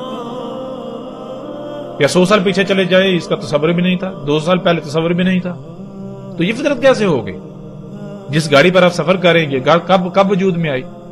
کیا آج سے 200-400 سال 500 سال پہلے اس کا تصور تھا؟ تصور ہی نہیں تھا۔ یہ فطرت کیسے ہو گئی؟ آپ کے ہاتھ میں موبائل فون ہے، یہ ماڈل کب آیا؟ ابھی 2-4-6 مہینے پہلے آیا۔ تو 2-4-6 مہینے پہلے تو اس کا وجود ہی نہیں تھا، وہ تو دوسرے ماڈل کا وجود تھا۔ اگر فطرت تھی تو فطرت بدل کیسے گئی؟ کیوں اللہ تعالیٰ کیا کہتا ہے لا تبدیل لخلق اللہ، اللہ کی خلق کے لیے تبدیلی تو ہے ہی نہیں، اللہ کی خلق تو تبدیل ہو ہی نہیں سکتی، تبدیل کی نہیں جا سکتی، اور اگر یہ اللہ کی خلق ہے، فطرت ہے، تو یہ بدل کیسے گئی؟ پہلے اور ماڈل تھا، اب دوبارہ نیا ماڈل آ گیا. کیا آپ اونٹوں کا ماڈل دکھا سکتے ہیں؟ بھائی پہلے اونٹ کا ماڈل اور تھا، اب اس میں یعنی کہ وہ بعد میں جو اونٹ آیا اس میں مزید جو ہے وہ اللہ نے تبدیلیاں کی، پھر بعد میں جو اونٹ آیا مزید تبدیلیاں کی. گھوڑے دیکھ لیں، گدھے دیکھ لیں، کتنے ماڈلز آپ کو تبدیل ہوتے ملتا ہے، یعنی ہر سال ماڈل تبدیل ہو رہا ہے، ہر سال ہر 6 مہینے بعد ماڈل تبدیل ہو رہا ہے. فطرت میں تبدیلی ہے ہی نہیں، وہی گدھے جو 1000 سال پہلے تھے آج بھی وہی ہیں، کوئی تبدیلی نہیں ہے. لیکن آپ غور کریں، آپ کا جو گاڑی بھی چند سال پہلے تھی آج گاڑی نہیں ہے، آج بالکل اس کے برعکس ہے، تبدیلی. عجیب فطرت ہے، ثابت تو کریں گے فطرت. اب آپ غور کریں، آپ فطرت پر قائم ہیں یا آپ اس دجل پر قائم ہیں؟ آپ فطرت کی ضد پر قائم ہیں؟ غور تو کریں. کھاتے ہیں تو کس پر انحصار، پیتے ہیں تو کس پر انحصار، آپ کا رزق کیا ہے؟ غور تو کریں. تو کس پر قائم ہے؟ فطرت پر قائم ہے. کیا جو فطرت آپ کو کھانے پینے کے لیے فراہم کر رہی ہے آپ اس پر انحصار کر رہے ہیں؟ کیا پھل سبزیاں ایسی کھا رہے ہیں جو بالکل فطرت کے اوپر یعنی بالکل ایسی اگتی ہیں، اگ رہی ہیں، اگائی جا رہی ہیں جیسے آج سے یعنی کہ وہ جب انسانوں کو وجود دیا گیا تب اگتی تھیں، تب وجود میں آتی تھی، ویسے اگ رہی ہیں؟ یا پھر آپ کھادے ڈال رہے ہیں تو فطرت میں تبدیلی کر دی آپ نے. جب فطرت میں تبدیلی کریں گے تو پھر تباہیاں نہیں آئیں، خرابیاں نہ آئیں، بیماریاں لاحق نہ ہوں. یہ کیسے ہو سکتا ہے؟ آج جو آپ نے گھر بنائے آپ غور تو کریں، یہ کیسے گھر ہیں؟ یہ فطرت ہے. اللہ سبحانہ وتعالیٰ قرآن میں کیا کہتے ہیں؟ اللہ سبحانہ وتعالیٰ قرآن میں بالکل واضح کیٹیگوریکل 2 ٹوک یہ کہتے ہیں کہ اللہ سبحانہ وتعالیٰ نے یہ جو رواسیاں بنائی زمین میں، رواسی چوٹیاں، یعنی جہاں سے تم دیکھتے ہو زمین اوپر کو اٹھی ہوئی ہے، چوٹیاں تمہیں نظر آتی ہیں، اونچی جگہیں، یہ اللہ تعالیٰ نے کیوں خلق کی، کیوں رکھی؟ اس لیے زمین کا توازن قائم کرنے کے لیے، تاکہ تمہیں لے کے ہل نہ جائے. کیوں؟ اللہ سبحانہ وتعالیٰ نے یہ زمین پر یہ جو سمندر ہے، پانی ہے، یہ زمین پر گڑھے بنائے تھے، گڑھوں میں پانی سٹور کیا تھا، جیسے خام مال سٹور کیا جاتا، رکھا جاتا ہے. اس پانی سے زمین کا نظام چلانا تھا، مخلوقات حیات کا نظام چلانا تھا. اس پانی پر جو ہے وہ اللہ کا عرش قائم ہے، یعنی کہ جو نظام چل رہا ہے اس کی بنیاد پانی ہے، اس پانی پر یہ سارا نظام کھڑا ہے، پانی پر سارا نظام چل رہا ہے. تو پانی رکھنا تھا، تو پانی اگر مثال کے طور اگر آپ بڑا سا برتن لیں، کوئی ٹب لیں، اس کو پانی سے بھریں اور اس ٹب کو اٹھائیں اور جب تھوڑا سا پانی کو ہلائیں، جیسے پانی ہلے گا تو آپ بھی ساتھ ڈوب جائیں گے اگر آپ کی بنیاد مضبوط نہیں ہوگی. لیکن اگر آپ کی بنیاد مضبوط ہوگی تو وہ ٹب پانی بے شک ہلے، نہ ٹب ہلے گا نہ آپ ہلیں گے. بالکل اس طرح اللہ تعالیٰ نے یہ چوٹیاں اس لیے رکھی تاکہ جب یہ سمندر کا پانی ہلے تو زمین ہلے نہ، زلزلے نہ آئے، سب کچھ درہم برہم نہ ہو. اس لیے اللہ تعالیٰ نے یہ چوٹیاں، یہ زمین پر یہ اونچی جگہ جو آپ کو نظر آتی ہیں، پہاڑ، یہ جو پہاڑ وغیرہ ہیں یہ سارے. اب غور کریں ذرا، جب اللہ نے زمین کا توازن قائم کیا ان چوٹیوں کو رکھ کے، تو آپ آج کیا کر رہے ہیں؟ آپ نہ صرف آج پہاڑوں کو پھاڑ رہے ہیں، کاٹ رہے ہیں، ان سے ماربل نکال رہے ہیں، ان کی مائننگ کر رہے ہیں، پہاڑوں کو ہٹا رہے ہیں، ان میں سرنگیں نکال رہے ہیں، بلکہ ان پہاڑوں سے جو آپ سیمنٹ تیار کرتے ہیں، پہاڑوں سے پتھر تراش کر سیمنٹ، ان سے بجری، ان سے لوہا، پھر سریا اس لوہے سے، پھر ان سے یعنی کہ وہ جپسم وغیرہ ہو، اور اسی طرح آپ پھر کیا کرتے ہیں؟ ان سے ماربل. تو اس سے پھر کیا کرتے ہیں؟ اس سے پھر آپ اپنی چوٹیاں آپ نے خلق کر دی. یہ شہروں میں دیکھیں بلند و بانگ عمارتیں، یہ کیا ہے؟ یہ چوٹیاں نہیں ہیں. یہ اتنا وزن لوڈ آپ نے زمین کے اوپر ڈال دیا، جگہ جگہ پر شہروں کے شہر جو آپ نے تعمیر کر دیے، یہ کیا ہے؟ اللہ نے جو زمین پر چوٹیاں رکھی تھی، کیوں رکھی تھی؟ زمین کا توازن قائم کرنے کے لیے. نہ صرف آپ نے اللہ کی چوٹیوں کو کاٹ دیا، ان کو ان کے مقامات سے ہٹا دیا، بلکہ اور مقامات کے اوپر جہاں اللہ نے چوٹیاں نہیں رکھی تھی وہاں آپ نے زمین پر جگہ جگہ وزن ڈال دیے، وزن رکھ دیے. تو کیا ہوگا نتیجہ؟ کیا نہیں؟ زلزلے نہیں آئیں گے. پھر کیا زمین کا توازن برقرار رہے گا؟ کیسے برقرار رہے گا؟ آپ نے تو توازن بگاڑ دیا. آپ ان چوٹیوں کو، ان عمارتوں کو، یہ جو آپ نے بلڈنگیں عمارتیں خلق کی، آپ ان کو ترقی کہتے ہیں. قرآن میں تو اللہ تعالیٰ کہہ رہے ہیں فساد ہے. شعیب علیہ السلام کی دعوت کو دیکھیں، شعیب علیہ السلام کیا کہہ رہے ہیں. نوح علیہ السلام نے جو دعوت دی، ان کی دعوت کو دیکھیں، نوح علیہ السلام کیا کہہ رہے ہیں، صالح علیہ السلام کیا کہہ رہے ہیں، ہود علیہ السلام کیا کہہ رہے ہیں. قوم عاد کو غور تو کریں کہ یہ جو تم پہاڑوں کی مائننگ کر رہے ہو، ان پہاڑوں سے پھر تم یہ جو عمارتیں بلند و بانگ چوٹیوں کی مانند عمارتیں خلق کر رہے ہو، یہ فساد ہے. اور وہ قومیں کیا کریں؟ وہ کہہ رہے ہیں نہیں نہیں یہ فساد نہیں ہے، ہم تو اصلاح کر رہے ہیں. اور کیا بالکل آج ایسے نہیں ہو رہا؟ آج یہ جو فساد کر رہے ہیں ان کو جب یہ دعوت دی جا رہی ہے فساد ہے فساد ہے فساد ہے، آگے سے کیا یہ کہتے ہیں فساد ہے؟ نہیں، آگے کہتے ہیں اسلام تو بھی ترقی کی دعوت دیتا ہے. یہ ترقی ہے؟ یہ ترقی ہے؟ کون کہتا ہے یہ ترقی ہے؟ یہ تو فساد ہے. اور جن کو علم ہے وہ میدان میں آئیں، وہ ثابت کریں یہ فساد نہیں ہے، ثابت کریں. تو جب آپ پہاڑوں کو کاٹیں گے، ان کا بیڑا غرق کریں گے، پھر اپنی چوٹیاں خلق کریں گے جگہ جگہ پر، یہ شہروں کی شہر جو آپ نے تعمیر کر دیے، تو کیا اس سے پھر زمین کا توازن برقرار رہے گا؟ ظاہرت زمین کا توازن کہاں برقرار رہے گا؟ پھر زلزلے نہیں آئیں گے تو کیا ہوگا؟ سونامی نہیں آئیں گے تو کیا ہوگا؟ تباہیاں نہیں آئیں گی تو اور کیا ہوگا؟ پھر پہاڑوں کے اندر اللہ سبحانہ وتعالی نے جو چیزیں رکھی، جو میٹیریل، جو مواد رکھا تھا، اس کا تعلق زمین کی پیداوار سے ہے. وہ سب نظام میں درہم برہم بگڑ چکا، بیڑا غرق کر دیا. یہ اصلاح ہے یا فساد ہے؟ ذرا غور تو کریں. کیا مردہ ہیں آپ؟ اندھے ہیں؟ آپ کو نظر نہیں آ رہا کچھ؟ مثال کے طور پر ایک کلہاڑا ہاتھ میں ہو اور آپ کو کہا جائے کہ آپ کے ہاتھ پر کلہاڑا زور سے ماریں گے کیا ہوگا؟ آپ فوری کہیں جی ہاتھ کاٹ جائے گا. ابھی کلہاڑا مارا تو نہیں، آپ کا ہاتھ کٹا تو نہیں، لیکن اس کے باوجود آپ کہہ رہے ہیں ہاتھ کٹ جائے گا. کیسے آپ نے کہہ دیا؟ بالکل اس طرح آپ اندھے ہیں، یہ سب کچھ آپ کو نظر نہیں آ رہا. آپ ایک گاڑی پر سوار ہوتے ہیں، اس گاڑی سے جو طرح طرح کی زہریلی گیسیں خارج ہو رہی ہیں، کبھی آپ نے سوچا ان گیسوں سے کتنے لوگوں کی موت ہو رہی ہیں، کتنے بیمار ہو رہے ہیں؟ کیا یہ دہشت گردی نہیں ہے؟ کتنی مخلوقات کو نقصانات کا سامنا کرنا پڑا، کیا یہ دہشت گردی نہیں ہے؟ کسی ایک بندے کو قتل کر دیا جائے، کسی کو نقصان پہنچائے وہ دہشت گردی. لیکن یہ جو مجموعی طور پر تمام کی تمام مخلوقات کا قتل کیا جا رہا ہے، تمام کی تمام مخلوقات کا قتل کیا جا رہا ہے، زمینوں آسمانوں میں فساد کیا جا رہا ہے، کوئی ایک بھی مخلوق جو ہے وہ محفوظ نہیں ہے انسانوں کے شر سے. یہ دہشت گردی نہیں ہے؟ یہ جو انڈسٹریوں کے بڑی بڑی کمپنی کا مالکان ہے، یہ جو حکومتیں ہیں، یہ مسیحا بن گئی. عجیب لاجک ہے. جو بڑا جرم کرے گا، جو جتنے بڑے کرائم کرے گا اتنا بڑا مسیحا، جو چھوٹے جرائم کرے گا وہ شیطان کہلائے گا. عجیب انصاف ہے.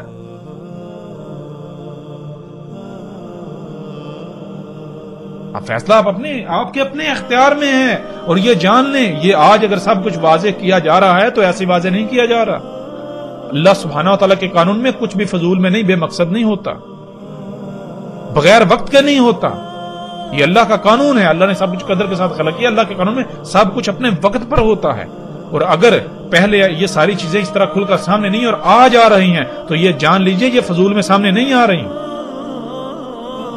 یہ فضول میں سامنے نہیں آ رہی. یہ آپ کو آخری انتباہ ہے. اگر آج آپ اپنی آنکھیں نہیں کھولتے تو یہ جان لیجئے عین قریب آپ اپنی آنکھوں سے دیکھیں گے، وہ دیکھیں گے کہ آپ کی آنکھیں پھٹی کی پھٹی رہ جائیں گی. پھر آپ کو سمجھ آئے گی. اس وقت آپ چیخیں گے، چلائیں گے، لیکن اس وقت کچھ فائدہ نہیں دے گا. آپ کو ماننا پڑے گا. کوئی ایک بھی انسان ایسا نہیں ہے کہ جو ان باتوں کو ماننے بغیر اس کی موت ہو جائے. لیکن فرق صرف یہ ہے کہ اس وقت اکثریت اس وقت ماننے کی جب ماننا کوئی فائدہ نہیں دے گا، بالکل سر جیسے فرعون ماننا تھا. اور یہ وقت دور نہیں ہے، وقت دور نہیں ہے، بالکل آپ کے سر کے اوپر آ چکا ہے. 1.5 سے 2 سال کا عرصہ رہ چکا ہے. آپ اپنی آنکھوں سے دیکھیں گے، وہ دیکھیں گے کہ آپ کی آنکھیں پھٹی کی پھٹی رہ جائیں گی. جیسے جیسے ہم آگے بڑھیں گے آئندہ نشستوں میں الحمدللہ بہت کچھ سامنے آئے گا. مثال کے طور پر یہ جو کچھ بھی انسانوں نے خلق کیا ہے، یہ جو عمارتیں ہیں، یہ جو مشینیں ہیں، گاڑیاں، ٹیکنالوجی، یہ سارے کا سارا 7 راتوں اور 8 دنوں میں یہ صفحہ ہستی سے مٹ جانا ہے. بہت جلد 1.5 سے 2 سال کا عرصہ رہے گا، زیادہ عرصہ نہیں ہے. سر کے اوپر آ چکا ہے. یہ تباہی سر کے اوپر آ چکا ہے. یہ دنیا کے سارے جدید ترین شہر صفحہ ہستی سے مٹ جانے ہیں، مٹ جانے. بالکل اس طرح جیسے قوم عاد اور قوم سمود کا نام و نشان مٹایا گیا. اور پھر یہ بات دنیا میں تو ختم نہیں ہونے والی. ایسا نہیں کہ مٹ گئے تو ختم ہوگی، بات نہیں. یہ فطرت دوبارہ وجود آپ کو دے گی. بہرحال جیسے سے آگے بڑھیں گے تو ہر لحاظ سے کھل کر بات ہوگی. سارا حساب تب لیا جائے گا، پوچھا جائے گا. اور ہم الحمدللہ سائنٹیفکلی اس کو پروو کریں گے. دنیا کا کوئی بڑے سے بڑا سائنسدان اس چیز کا انکار نہیں کر سکتا کہ انسان کو دوبارہ کھڑا نہیں کیا جائے گا. یہ الحمدللہ کے فضل سے ہم اس کو پروو کریں گے. دنیا کا کوئی سائنسدان، ہم چیلنج کرتے ہیں، دنیا کا کوئی سائنسدان اس بات کو غلط ثابت نہیں کرے، مجبور ہو جائے گا اسے ماننے پر. ہاں واقعی انسانوں کو دنیا میں لایا گیا، اگر یہ فطرت سے مطابقت نہیں رکھتے، جو کہ نہیں رکھتے، ان کو ان قریب کالعدم کیا جائے گا، ان کا وجود ختم کیا جائے گا، نام و نشان مٹایا جائے گا. تو نام و نشان پرماننٹلی نہیں مٹایا جائے گا، دوبارہ واپس لایا جائے گا. دوبارہ جب واپس لایا جائے گا تو بالکل بے اختیار لایا جائے گا. تب ان سے سارا ایک ایک رائی کا حساب لیا جائے گا. جو آج انہوں نے کرتوت کیے ان کو سامنا کرنا پڑے گا، ان کا چکھنا پڑے گا مزہ. جو جتنا جس نے کیا اس کی وجہ سے جتنا فساد ہوا زمین میں، زمین کی جو حالت ہوگی ان کو اس کو بھگتنا پڑے گا. یہی زمین وہ جہنم ہے. کیسے جہنم بنے گی؟ انسانوں کے اپنے کرتوت کی وجہ سے. بہرحال جیسے جیسے ہم آگے بڑھیں گے ایک ایک چیز ایک ایک بات کھل کر بالکل واضح ہو جائے گی. بہرحال اس نشست کو یہیں پر ختم کرتے ہیں. الحمدللہ امید ہے کافی چیزوں کی سمجھ آ چکی ہوگی. آئندہ جو نشستیں ہیں ان میں مزید مختلف پہلوں سے اور باقی یعنی ہر چیز کو ہم اس کے اوپر تفصیل سے بات کریں گے. لیکن آخر میں آپ سے یہ گزارش ہے کہ اس پیغام کو زیادہ سے زیادہ آگے لوگوں تک پہنچائیں. اگر آپ تک یہ پیغام پہنچ جاتا ہے تو آپ کے اوپر فرض ہے کہ آپ آگے پہنچائیں. اگر آپ آگے نہیں پہنچاتے تو آپ مجرم ہوں گے. ابھی تو آپ کو احساس نہیں ہوگا, احساس آپ کو آخرت میں ہوگا, لیکن تب سوائے پچھتاوے کہ آپ کے پاس کچھ نہیں ہوگا. جہاں آپ بہت کچھ کرتے ہیں, بہت کچھ اتنے فضولیات اپنا وقت تباہ و برباد کرتے ہیں, تو وہاں اگر آپ چند منٹ چند سیکنڈ اس پر لگا دیں گے کہ آگے دوسروں تک یہ پیغام پہنچا دیں گے تو اس سے آپ کا بگڑے کا کیا الٹا فائدہ ہی ہوگا. اگر آپ کے ایک کلک کی وجہ سے, آگے شیئر کرنے کی وجہ سے کوئی ایک شخص بھی ہدایت پا جاتا ہے تو یوں سمجھیں آپ کے لیے وہ صدقہ نہ صرف صدقہ جاریہ بن گیا بلکہ آخرت میں آپ کو اندازہ ہی نہیں ہوگا کہ یعنی کہ آپ کے سامنے آپ کو پتہ ہی نہیں ہوگا کہ آپ کے کھاتے میں کیا ہوگا, یعنی کہ کتنا اجر ہوگا, کتنا آپ کو بدلہ میں. اس وقت آپ کو یعنی کہ آپ پچھتائیں گے کاش میں مزید کرتا, میں اسی پر وقت گزارتا. ٹھیک ہے, تو یہ اب آپ کو یہ دعوت دی جاتی ہے, آپ کو یہ پیغام دیا جاتا ہے کہ اس دعوت کو آگے زیادہ سے زیادہ لوگوں تک پہنچائیں. وقت انتہائی کام ہے. جہاں تک ہمارا تعلق ہے ہم آپ سے نہ تو کچھ ڈیمانڈ کر رہے ہیں, ہمیں نہ کوئی لالچ ہے, ہمیں نہ آپ کے چندے چاہیے, ہمیں کچھ بھی نہیں چاہیے, ہمیں آپ سے کچھ بھی لالچ نہیں ہے, ہم آپ سے کچھ بھی نہیں مانگ رہے. ہمارا مقصد کیا ہے؟ ہمارا مقصد تو محض اتنا ہے کہ اس پیغام کو پہنچا دیں بس. اب اگر کوئی مانتا ہے اس کی مرضی, نہیں مانتا اس کی مرضی. منوانا یہ اللہ کا کام ہے, ہم وکیل بنا کر نہیں بھیجیں گے. اللہ کا کام ہے منوانا, اور وہ جب اللہ منوائے گا تو اس وقت کسی کی جرت نہیں انکار کرے, لیکن تب ماننا کوئی نفع نہ دے گا. فرعون نہیں نہ مانتا تھا, لیکن جب اللہ نے منوایا تو مانا یا نہیں مانا؟ مانا نہ. تو کیا آپ فرعون سے بڑے ہو چکے؟ کیا آپ فرعون سے زیادہ طاقتور ہیں؟ فرعون تو ٹیکنالوجی میں بہت بڑھ کر تھا. یہ تو موجودہ انسان بھی اس کا یعنی کہ جو موجودہ ٹیکنالوجی ہے یہ تصور بھی نہیں کر سکتے, یہ تو اس کا 10% بھی نہیں ہے. تو جب فرعون کو ماننا پڑا, فرعون مانا, تو آپ کس کھیت کی مولی ہیں؟ آپ کو بھی ماننا پڑے گا. اور یہ صرف یہ دعوت جسے عام لوگوں کے لیے نہیں ہے, ہر ایک کے لیے ہے جو حکومتی عہدوں پر فائز ہیں, جو ریاستوں کا نظام چلا رہے ہیں, جو دنیا کا نظام چلا رہے ہیں, جو یعنی کہ ہر ایک کے لیے دعوت ہے. جو جتنے بڑے عہدے پر جو اونچا بیٹھا ہوا ہے وہ اتنا بڑا مجرم ہے. اگر وہ اپنی ذمہ داری کو نہیں پہچانتا, اسے پورا نہیں کرتا. تو بہرحال پھر آپ سے یہی گزارش کی جاتی ہے کہ اس پیغام کو زیادہ سے زیادہ آگے پہنچائیں, اسے شیئر کریں. ہمارا کوئی کسی قسم کا کوئی کاپی رائٹ نہیں ہے, آپ اس کو اپنے اکاؤنٹس پر اپلوڈ کر سکتے ہیں, آپ جیسے جی چاہے اسے پھیلا سکتے ہیں, لیکن ہم یہ قطعاً اجازت نہیں دیں گے کہ آپ یعنی کہ اس مواد کو کہ آپ اس دعوت کو سیاق و سباق سے ہٹا کر اپنے مفادات کو حاصل کرنے کے لیے استعمال کریں. ہم اس کی قطعاً اجازت نہیں دیتے. اگر کوئی ایسا کرتا ہے تو وہ اس کا ذمہ دار ہوگا اور اسے آخرت میں اور عنقریب دنیا میں بھی بھگتنا پڑے گا. بہرحال جیسے جیسے ہم آگے بڑھیں گے تو آئندہ جو نشستیں ہیں ان میں الحمدللہ مزید مختلف پہلوں سے کھل کر بات ہوگی. تو اس نشست کو آپ ختم کرتے ہیں یہیں پر. اپنا خیال رکھیے گا. السلام علیکم ورحمۃ اللہ وبرکاتہ.